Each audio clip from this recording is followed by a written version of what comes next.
도보수를 가려면 물론 걸어서 올라갈 수도 있지만 2시간 정도 걸린다. 그 아래 주차장에서 이런 셔틀버스를 타고 나갈 수 있고요. 차량을 갖고 올라가는 것은 특별한 경우가 아니면 허용되지 않고 있어요. 약 8km 정도의 거리를 셔틀버스로 오를 수 있습니다. 와우! 와우! 10번째 오는 크레이드 산이지만 크레이드 산이 저렇게 선명하고 가깝게 보이는 건 처음입니다. 와, 정말 오늘 대박입니다. 흥분하지 말고 좀 차분하게 얘기해야지.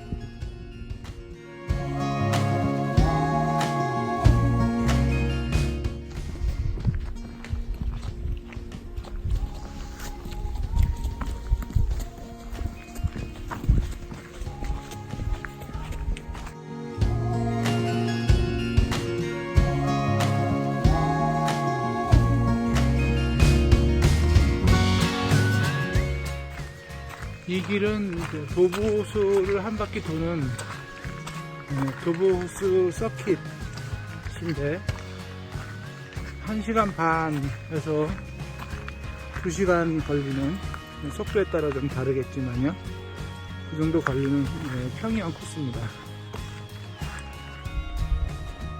요즘엔 새벽에는 영하로 떨어지니까 호수물의 일부가 좀 얼어있네요.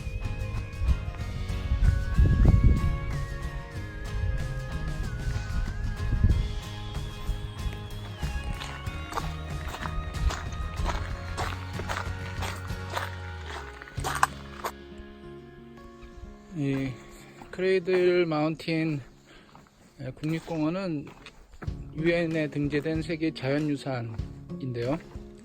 이렇게 곳곳에 나무로 된 데크를 깔아놨습니다. 보드 데크를. 이유는 이렇게 해야지만 토사 유출을 방지하고 또 작은 풀이라도 관광객들에 의해서 훼손되지 않도록 하겠다는 거죠.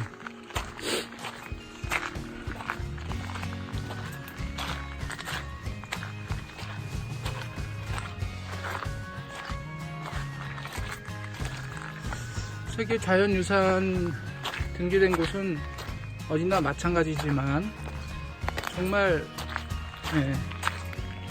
먼지 하나 없습니다.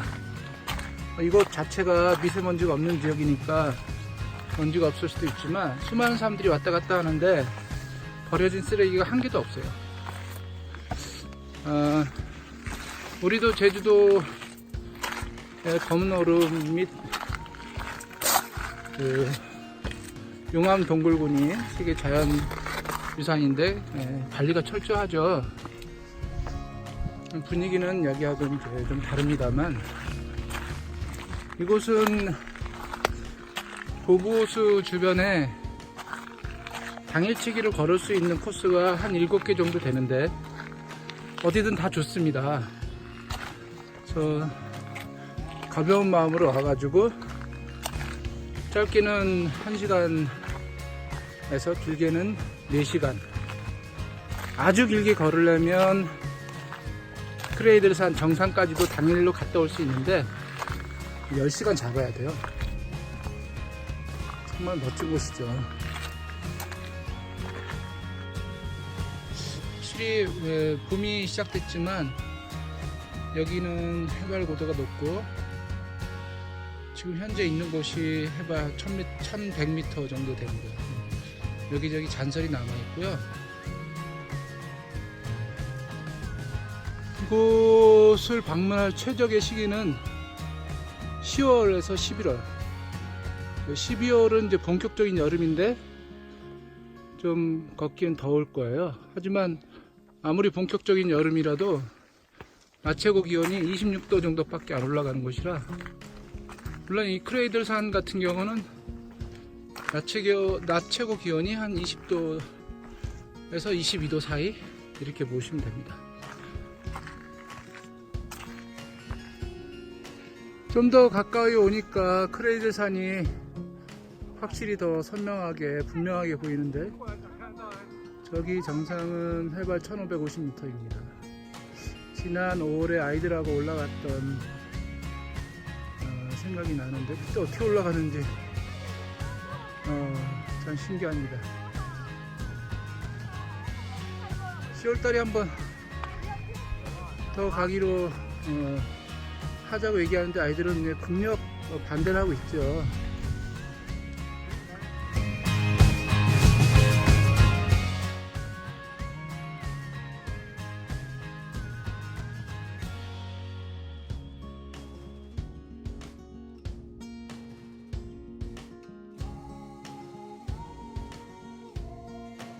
끄다.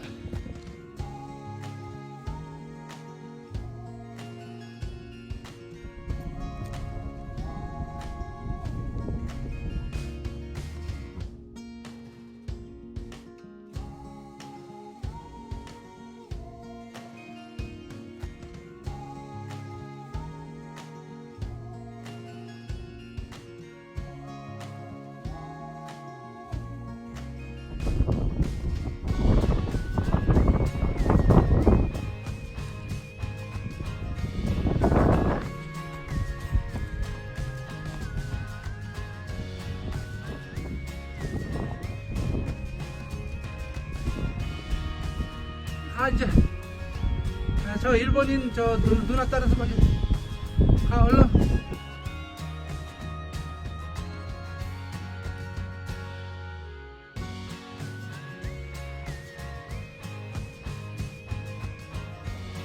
이 크레이들산 마운틴 크레이들은 호주 사람들한테는 백두산과 같은 거죠. 우리 민족은 백두산을 아주 영산으로 생각하듯이 호주 사람들, 즉 태즈메니아 사람들은 물론이고 호주 전체 사람들도 이 크레이들 산을 특별하게 생각합니다.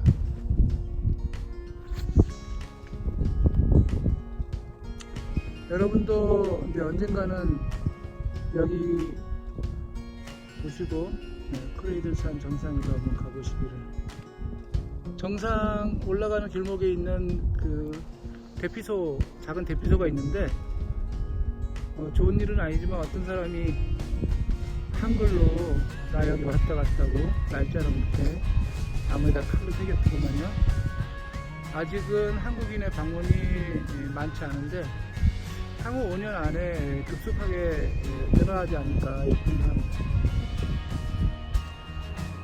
저는 여기 태즈메니아 섬에서 11살짜리 두 소년과 1년살이를 하고 있습니다만 지난 10년 동안 수많은 아이들하고 국내외 여행을 했었죠. 여행을 갈 때는 당연히 풍광이 좋은 곳을 찾아가게 돼 있습니다. 근데 아이들이 과연 그 여행을 좋아했을까요? 별로 그렇지 않습니다. 여행 간다는 것은 좀 몸이 고단한 일이거든요. 그래서 아주 멋진 풍광을 보더라도 아이들은 별로 호기심도 없고 자기가 고생한다고만 생각해요. 그런데도 불구하고 돈과 시간과 에너지를 쓰면서 여행을 할 필요가 있을까요? 당연히 있습니다. 왜냐하면 여행하는 그 당시에 아이들은 별로 흥미가 없다라든가 더 이상 여행하고 싶지 않다라든가 더 이상 걷고 싶지 않다라고 말할지 모르겠지만 그 기억은 그대로 몸에 남아있거든요. 그 친구가 성인이 됐을 때 그 여행의 효과는 어마어마합니다. 제가 만났던 아이들 이미 대학을 졸업한 경우도 있고 또는 제가 공교육 현장에서 일했을 때 제자들은 좀 많으면 중년이 된 친구들도 있는데요. 하나같이 증언합니다. 그 당시엔 몰랐다. 하지만 그때 선생님과 함께 걸었던 것, 함께 여행했던 것, 함께 고생했던 것은 내 인생에 아주 커다란 걸음이 된다. 이렇게 증언하거든요. 여러분도 이 크레이들 산에 와보실 거죠?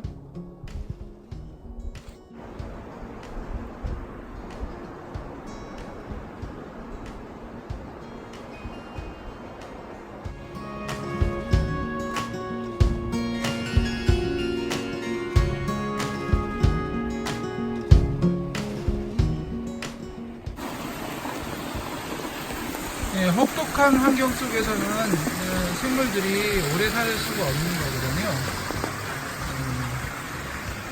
이거 크레이들산과 도보호수 주변의 숲은 수백만 년의 환경을 그대로 가지고 있지만 그렇게 오래된 나무는 보이지 않습니다. 혹독한 추위 때문에 그런 거죠. 그래서 우리가 한라산 백록담 올라가다 보면 아주 키 낮은 감목들만 있는 것처럼 여기도 그런 환경들이 있는데 이곳 도보호수 주변에는 그나마 아주 빽빽한 숲이 있습니다.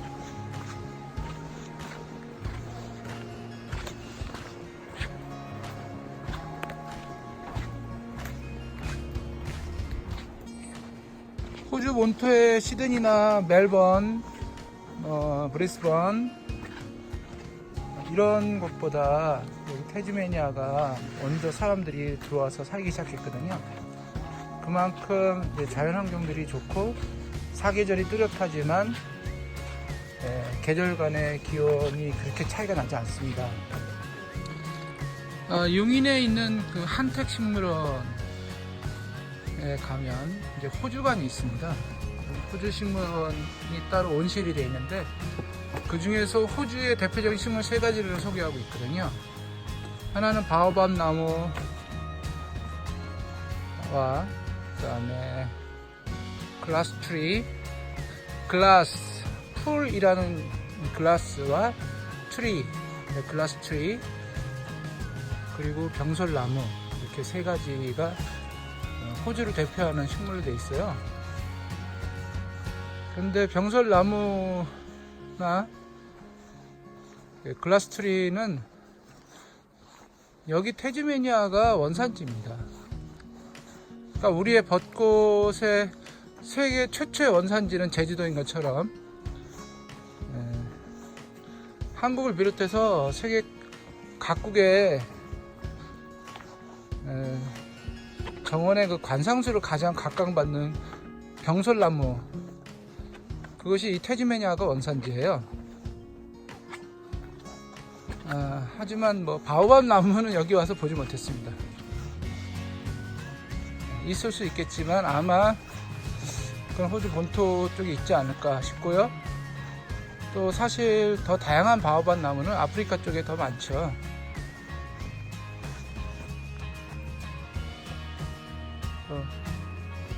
이 크레이들산과 도보호수 주변에는 특히 글라스트리가 아주 넓게 군락지를 갖고 있고요.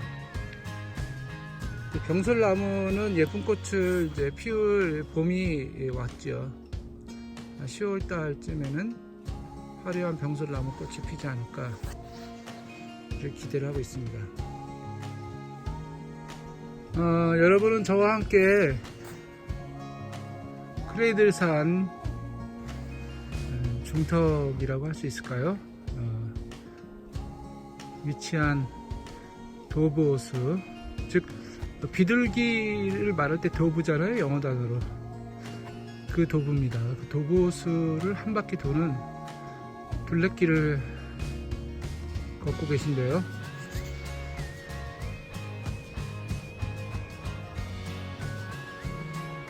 태즈메니아 주정부가 태즈메니아의 자연환경 보호를 위해서 얼마나 노력하는지 알 수 있는 대목들이 많이 있습니다.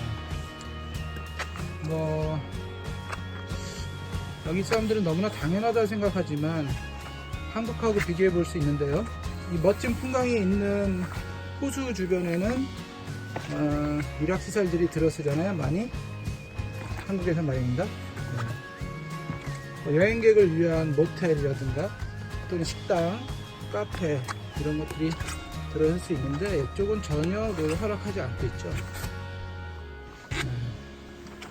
도로도 이렇게 넓게 설계하지 않습니다.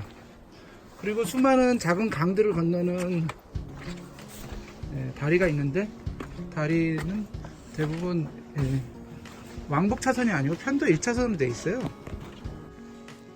Northophagus cunninghami. It's the Tasmanian deciduous beech and it's beautiful in about April, May. Ah, Best place in the world to see it is Dove Lake. yeah, that tree only Tasmania living? Yes, endemic Tasmanian. Okay, please once more tree name and tell me. Northophagus Cunninghami. Those Vegas Canyon. Very difficult to me. Thank you very much. It's just usually Yeah, called Fergus. Yeah, Fergus. Where are you from? I come from here, Tasmania. Ah, yeah, I'm from Colonial times. I have a colonial Colonial. ancestors here. Yes. Yes, yeah. I'm from South Korea. Right. Yeah, today's a very lovely day. Beautiful day. Beautiful. Yeah. My ancestors came here in 1862. 1960, 18, 62. 1862? Yes, that's when my Oh. ancestors came. Yeah, 150 years ago. Great grandmother Emily came from Norfolk in England, Yeah. and she was a free settler, not a convict.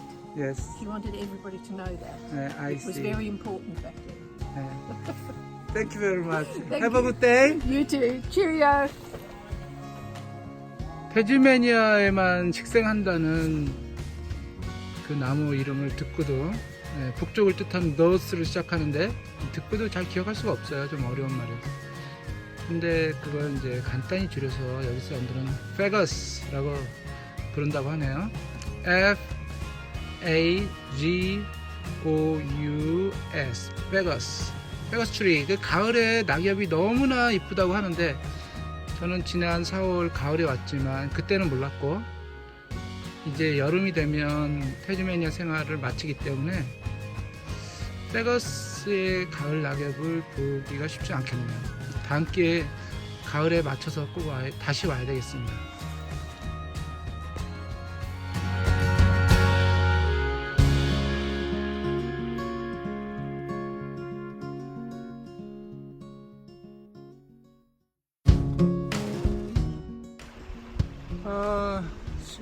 출발점에서 1시간을 걸어서 크레이들 산을 가장 가까이서 볼 수 있는 곳에 왔습니다.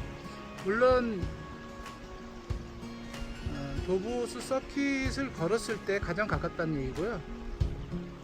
깎아지른 저 바위로만 이루어진, 처음 봤을 때는 설악산의 울산바위가 떠올랐는데요.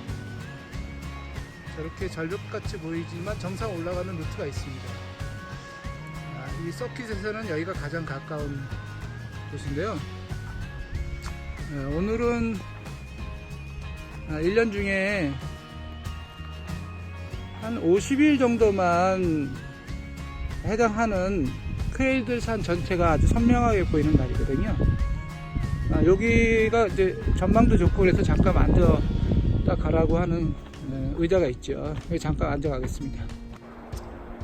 이곳은 세계 3대 걷기 트랙 중에 하나인 오버랜드 트랙이 있는 곳이라서 또 크레이들 산이나 도브호수 자체가 유명한 관광지니까 여기 10월부터는 여기 찾는 사람들이 굉장히 많아져요. 지금은 아직은 겨울 날씨라서 사람들이 드물거든요.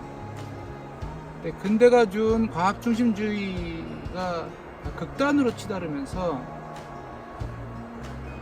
어른이고 아이고 이런 풍요롭지만 조용한 그리고 오염되지 않은 자연환경에 일정 기간 산다는 것은 굉장히 의미가 있습니다.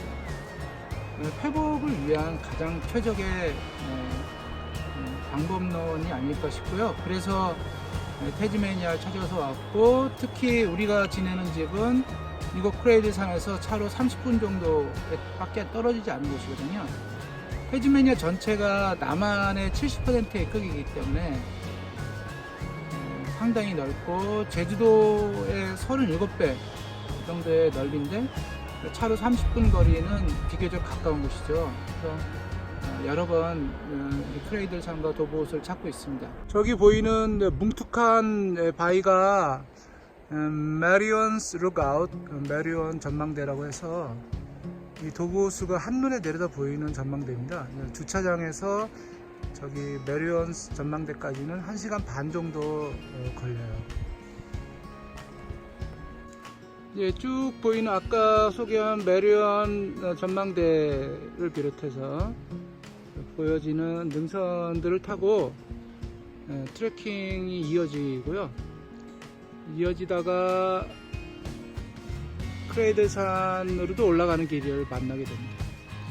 근데 오버랜드 트랙을 걷는 사람들은 이제 크레이들 산을 올라가지 않고 계속 이어지는 길을 따라서 최장 6일 동안 트레킹을 하면 크레어 호수에 닿고요. 이 크레이드 산과 크레어 호수를 묶어서 같이 국립공원으로 지정되어 있고, 그 모든 국립공원이 세계 자연유산으로 등재되어 있습니다. 호주나 태즈메니아가 자연환경이 소중한 것은 종의 다양성을 확인할 수 있어서 그래요. 식물도 그렇고 포유류 동물들도 다른 지역에서 볼 수 없는 다양한 종이 있는 거죠. 그러면 캥거루로 대표되는 주머니를 갖고 있는 유대류 종류는 왈라비도 있고요. 아주 캥거루하고 비슷하게 생겼지만 전혀 다른 종이죠. 그리고 원뱃, 아닙니다. 원뱃은 이제 코알라의 사촌이지만 유대류는 아니고요. 주머니 여우, 주머니 쥐, 이런 다양한 이제 유대류들은 호주 또는 태즈메니아에서만 살고 있는 생물들이죠. 식물들도 특히 태즈메니아는 고립된 섬으로 수십만 년, 수백만 년을 이어오다 보니까 유전자 변형으로 인해서 여기만 사는 아주 독특한, 그리고 이미 이제 세계적으로 퍼졌지만 지금 보고 계시는 나무가 이제 바로 태즈메니아가 원산인 병설나무인 거죠. 이런 독특한 종들이 생겼고요. 이런 종들이 굉장히 겉보기엔 서로 잘 어울려서 살고 있어요. 자기네들끼리 어떻게 서로 경쟁하거나 또는 도태시키거나 하는지는 전문 지식이 없습니다만 잘 어울려서 살고 있는 이런 자연환경을 보여주고 있는 거죠. 우리도 그렇게 살았으면 좋겠고요. 태즈메니아는 캠핑을 좋아하는 사람들, 캠퍼의 천국이라고 불리기도 하죠. 태즈메니아 곳곳에 캠핑장이 잘 마련되어 있습니다. 그래서 차량으로 끌고 다니는 캐러반도 있고, 또 우리가 흔히 캠핑카라고 부르는 모터홈, 그런 차량들을 가지고 다니는 캠퍼들이 굉장히 많이 있어요. 캠핑장에서는 이제 그런 캠퍼들을 위한 편의 제공을 아주 저렴한 값에 하고 있고요. 그 다음에 태즈메니아 사람들은 알고 봤더니 낚시를 엄청 좋아하더라고요. 어디 가나 낚시할 수 있는 그런 강이 많고, 또 바닷가에서는 당연히 바다 낚시도 즐기고요. 강에서 낚시할 때는 떡밥이나 살아있는 미끼는 쓸 수 없어요. 떡밥은 물론이거니와 지렁이나 새우 이런 미끼들은 나중에 강으로 가라앉으면서 썩어서 수질을 오염을 시킨다는 거죠. 그래서 루어나 용어는 모르겠는데 그 벌레처럼 보이는 가짜 미끼들, 그런 것만 허용하고 있고요. 그렇다면 팔뚝 이상 되는 송어들, 그 다음에 내륙 연어들, 이런 고기들을 많이 잡는 것 같습니다. 당연히 이 도브호수에서는 카약 정도만 허용되고 낚시는 전혀 허용되지 않고 있죠. 이 나무를 처음 봤을 때 떠오르는 그림체 작품이 있었어요. 앤서니 브라운의 터널이라는 작품이 있거든요. 핸델과 그레텔을 패러디한 작품인데, 남매가 나오죠. 오빠가 어떤 터널로 들어가서 사라지니까 여동생이 오빠를 찾으러 들어갔는데 기괴한 나무들이 나오거든요. 그랬을 때 바로 이 나무와 같은 기괴한 나무 그림을 브라운 아저씨가 그려놨던 기억이 납니다. 아마 이런 나무들을 직접 보고 그걸 모티브로 해서 그리지 않았을까. 터널에 대한 작품은 정말 다양한 얘기를 할 수 있는 멋진 그림책이죠. 앤서니 브라운의 터널 소개하고 싶습니다. 태즈메니아를 오려면 시드니나 멜번에서 국내선으로 갈아타고 다시 와야 됩니다. 멜번 같은 경우는 김포공항에서 제주도 가는 시간과 똑같이 걸려요. 비행시간만 50분? 이것저것 하면 뭐 1시간 더 걸리겠지만, 그 태즈메니아에는 3개의 공항이 있는데 가장 큰 도시가 호바트거든요. 호바트에서는 시드니, 멜번, 브리스번 같은 주요 본토의 도시로 국내선이 다니고요. 두 번째로 큰 도시가 이제 론세스턴.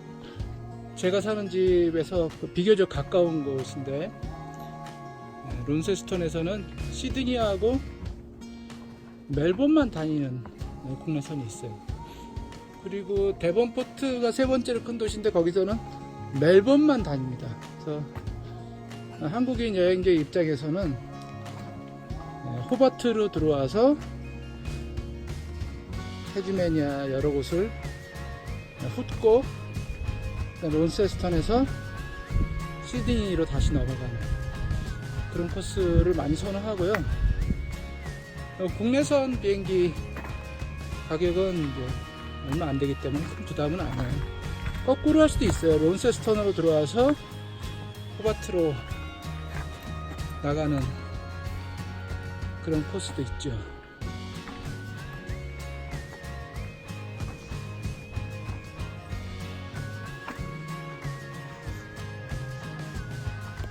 지난번에는 데번포트에서 페리호를 타고 자동차를 적재한 상태에서 멜번으로 건너가는 그런 경험도 했습니다. 저녁 7시에 출발하면 다음날 6시에 도착하는 그런 별편도 있어요. 오늘은 크레이들 산을 아주 선명하게 볼 수 있는 얼마 안 되는 날 중에 하나거든요.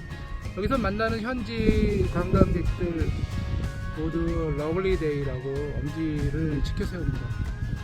자, 이것으로 크레이들 산과 도브호수를 소개를 마치겠습니다. 그래서 혹시 태즈메니아에 관심이 있고 태즈메니아로 여행 오고 싶으신 분들, 난 별다른 정보를 얻기가 어렵다, 그렇다면 저에게 연락을 하시면 일정을 짜는데 도움을 드릴 수 있어요. 여러분 행복하십시오.